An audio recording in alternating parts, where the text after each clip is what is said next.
नमस्कार। आज मैं जिस विषय पर आपसे चर्चा करना चाह रहा हूं, वो विषय ही बहुत गंभीर है और बहुत महत्वपूर्ण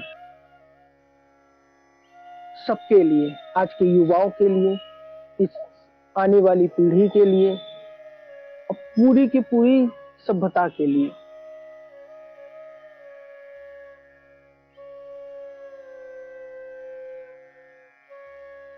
और आज का विषय है सेक्स, अर्थात संभोग।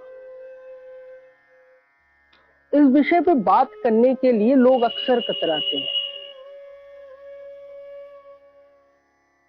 क्योंकि अगर इस विषय पे बात कर लिया तो कहीं आप अश्लील ना समझे जाए। लोग पर्दा करते हैं और खास तौर से हमारी भारतीय सभ्यता,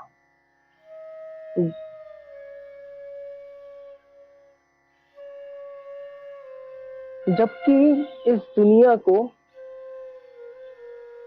काम सूत्र का ज्ञान इस देश ने ही दिया कि हमारा साइंस इतना डेवलप था जिसने इस विषय पर भी पुस्तकें लिख दी और बड़ा ही डीप ज्ञान दिया। पर आज हम इस विषय पर बात करने से घबराते हैं, अपनों से, अपने बच्चों से, एक दूसरे से। और यही मूल कारण है कि कहीं ना कहीं हमारी आने वाली पीढ़ियां भटक रही हैं।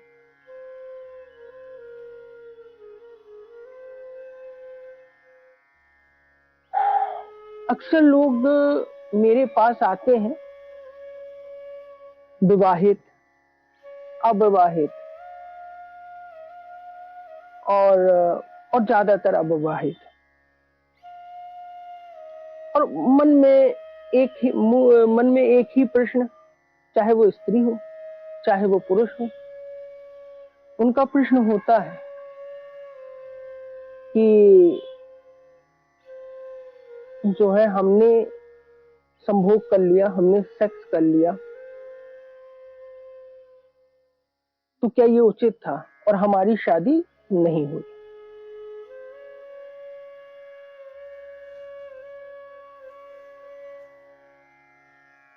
और अक्सर ऐसे लोग भी आते हैं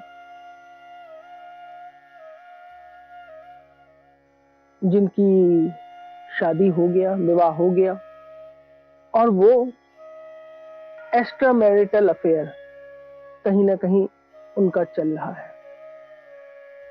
कोई स्त्री है तो उसका किसी पुरुष के साथ, कोई पुरुष है स्त्री के साथ। तो क्या ये सही है और क्या ये पाप है? तो लोग इस असमंजस में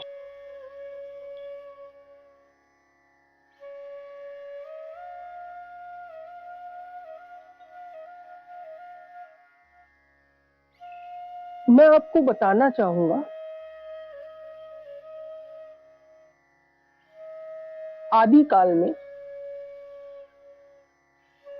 ये जो स्थान था, खासतौर से भारत, स्त्री प्रधान हुआ करता था काफी समय से। और ये व्यवस्था थी कि कोई भी स्त्री किसी भी पुरुष के साथ अपनी मर्जी से जा सकती थी, उनके साथ सहवास कर सकती थी,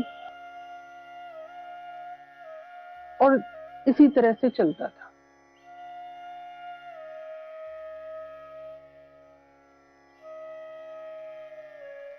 तो एक द्वापर में एक बहुत बड़े ऋषि हुए, ऋषि उद्धालक, और उनकी भार्या अर्थात उनकी पत्नी थी और उनका पुत्र था। पुत्र का नाम था श्वेत केतु। तो बात उस समय की है कि पुत्र, माता और उसका पिता यानी ऋषि उद्दालक, श्वेतकेतु और उनकी माँ बैठे हुए थे एक जगह। और तभी एक परपुरुष आता है और उनकी माता से आग्रह करता है और वो उठ के चली जाती हैं सहवास करने।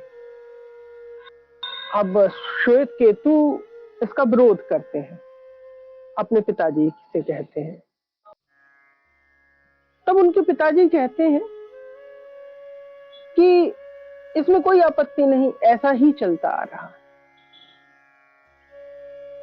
ऋषि, एक स्त्री को इतनी स्वतंत्रता है कि वो किसी के साथ भी सहवास जाके कर सकती है, ये रीति चली आ रही, इसमें क्या हर्जा है।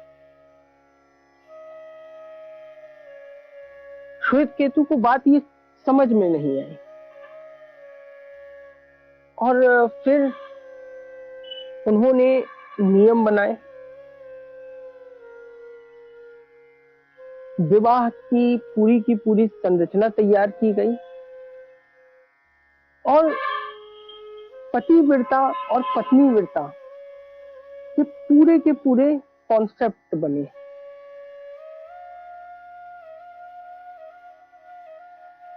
और इस चीज को माना गया कि पर पुरुष या पर स्त्री के साथ संभोग करना वो भ्रूण हत्या के समान माना गया। तो यहां तक तो बात ठीक है और इसी से शादी विवाह की परंपरा भी शुरू हुई, ऐसा हमारे ग्रंथों के उल्लेख में आता है।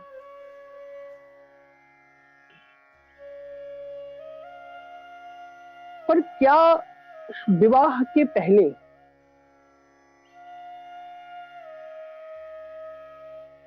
संभोग करना ठीक है, सेक्स करना ठीक है? देखिए, इसमें कोई परेशानी नहीं।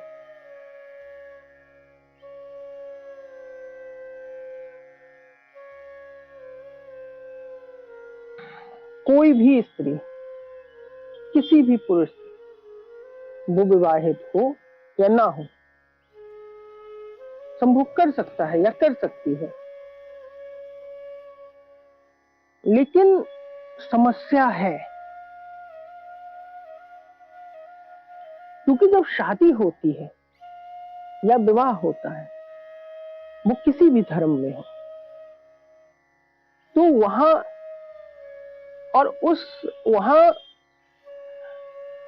एक कमिटमेंट होता है जिसे हम शादी कहते हैं, मैरिज कहते हैं, निकाह कहते हैं, गठबंधन कहते हैं।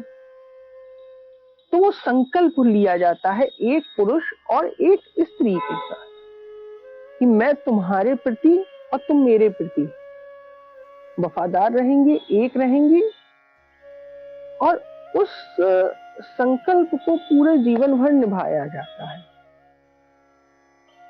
यहां पर भी बात ठीक है, लेकिन फिर वही बात, क्या शादी के पहले संभोग उचित? तो जैसा कि मैंने कहा, इसमें कोई दिक्कत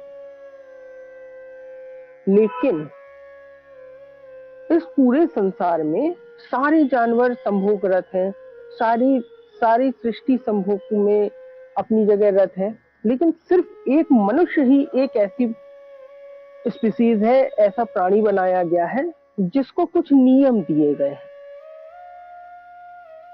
क्योंकि वो नियम ही उसको एक जानवर से इंसान बनाते हैं।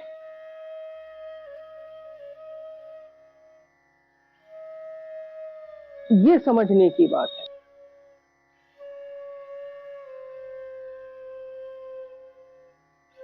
अगर आपको विवाह के पहले और विवाह के उपरांत आप संभोग रत होना चाहते हैं, अर्थात किसी पर विवाह के बाद, अर्थात किसी पर स्त्री या पर पुरुष से, और विवाह के पहले तो आप किसी से भी, तो इसमें समस्या नहीं है। परंतु आपको अपने मन में भाव मनुष्य का छोड़ देना होगा। ये बड़ी गंभीर बात कर रहा हूं। उस वक्त आप अपने आप को मनुष्य समझे ही ना, क्योंकि आप उस कमिटमेंट के साथ नहीं जा रहे हैं जो कि मनुष्य होने की शर्तों को पूरा करता हो। तो जब आप वो शर्त पूरा नहीं कर रहे कि आप मनुष्य होने की, तो आप एक जानवर के समान हुए। तो उस क्षण जिस समय आप ऐसा कोई कार्य कर रहे हो किसी भी स्त्री के साथ या कोई स्त्री किसी पुरुष के साथ, उस वक्त वो अपने आप को शास्त्र के अनुसार अपने आप को कुत्ता समझे, क्योंकि द्वापर में ही एक कुत्ते को श्राप मिला हुआ था कि वो कहीं पर भी, किसी स्थान पर भी, किसी के साथ, अर्थात किसी भी दूसरे कुत्ते के साथ संभोग कर सकता है या कर सकती है। तो आपको अगर अनैतिक संबंध बनाना है तो उस जगह आप अपने अंदर, आप बस यही समझें कि आप एक कुत्ते हैं।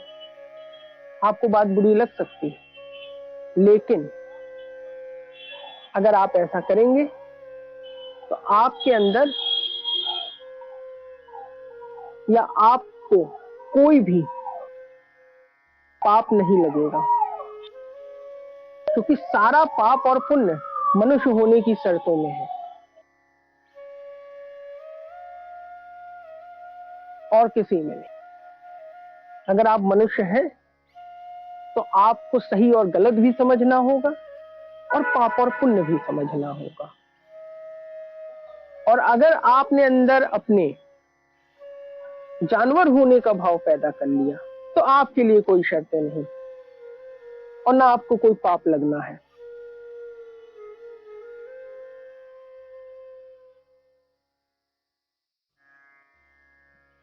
तो आज के बाद इसी बात पर विचार करिएगा। अगर आप किसी के साथ भी संभोग करने जा रहे हैं या सेक्स करने जा रहे हैं और वो अगर नीति के विरुद्ध हो, तो आप अपने आप को उस क्षण, जिस क्षण आप उसके साथ संभोगरत हो या सेक्स कर रहे हो, अपने आप को मनुष्य मत समझिएगा। जो आपने अपने आप को मनुष्य समझा तो बात वहीं बिगड़ेगी, वही आपका प्रारब्ध आपसे जुड़ जाएगा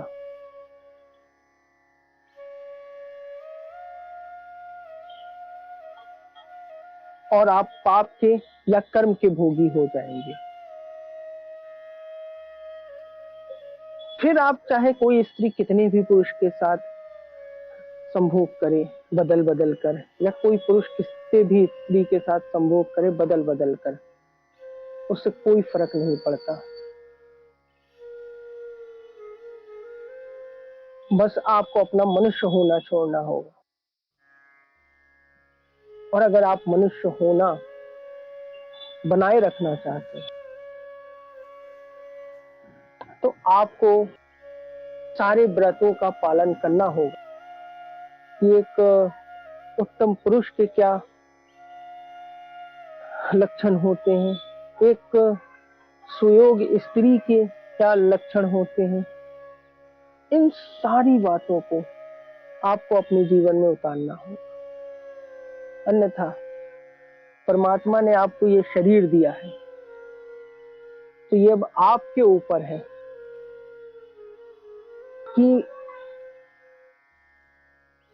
आपके मन में उठने वाले विचार या संभोग की प्रक्रिया आपको करना चाहिए या नहीं करना चाहिए या कब करना चाहिए, ये आप पर है। मैंने आपको आध्यात्म का बहुत गहरा सच बताया है।